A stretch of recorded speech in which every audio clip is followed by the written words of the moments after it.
Menalar atau menghafal, mitos dalam proses belajar, masing-masing seperti mazhab, saling membuat batasan. Bagi kalangan tradisional, menghafal adalah proses belajar yang paling baik.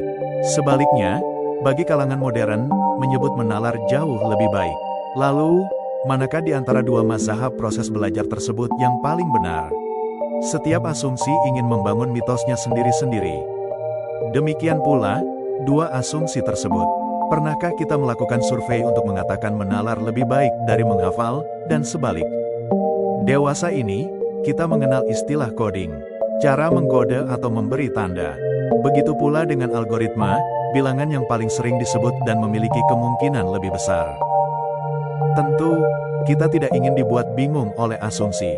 Kita harus memiliki keyakinan sesuai pengalaman masing-masing.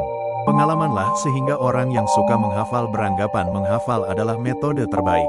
Pernahkah kalian tahu jika orang zaman dahulu sangat jago di bidang astronomi, ilmu perbintangan, padahal mereka ahli penghafal? Bukankah astronomi memerlukan nalar tingkat tinggi? Lalu, di manakah salahnya? Salahnya adalah pada kita sendiri yang sering membuat asumsi. Tahukah kalian kalau tujuan dari menghafal adalah untuk mengulang sehingga orang zaman dahulu menyebut ujian sekolah dengan kata ulangan? Ya, ulangan. Dengan mengulang-ulang, orang akhirnya hafal. Dengan tidak sengaja, orang yang suka mengulang-ulang adalah menghafal. Pernahkah kalian perhatikan tradisi membaca surat Yasin di kampung kita? Pada awalnya, masyarakat kampung kita tidak pernah berpikiran untuk menghafal surat Yasin itu.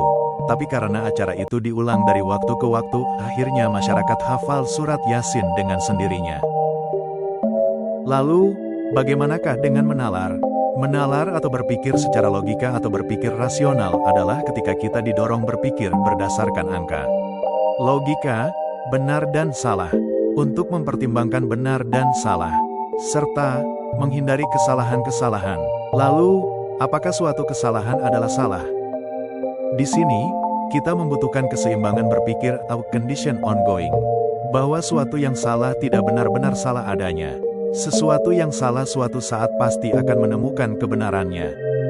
Belakangan, kita sering disalah-salahkan telah menggunakan hafalan. Tapi, tahukah kalian kalau menghafal Al-Quran tanpa sadar kita telah memasukkan data begitu banyak kosakata Al-Quran ke dalam memori kita? Dan itu positif. Kita menghafal banyak lagu berbahasa Inggris, kita tanpa sadar telah merekam banyak kosakata bahasa Inggris ke dalam memori kita. Tradisi menghafal itu adalah untuk pembiasaan kita belajar berpikir sistematis. Dan, itu logis. Fungsi penalaran adalah demonstratif. Mendemonstrasikan hasil hafalan kita menjadi logis dan sistematis. Kesalahan kita dalam hafalan adalah hanya menerima dan menampung saja hafalan itu, sehingga kita tidak mendemonstrasikannya secara logis dan sistematis. Jadi, tugas kita sebenarnya adalah mematerikan ide. Bagaimana ide-ide hafalan kita bisa menjadi program, menjadi materi yang bermanfaat bagi banyak manusia. Dengan demikian, menghafal dan menalar sesungguhnya adalah kebutuhan setiap manusia yang berpikir, hanya manusia yang tidak mampu mendemonstrasikan pikirannya saja. Oleh karena itu, kita harus menjaga keseimbangan agar kita bisa menjadi pribadi yang kuat dan sehat.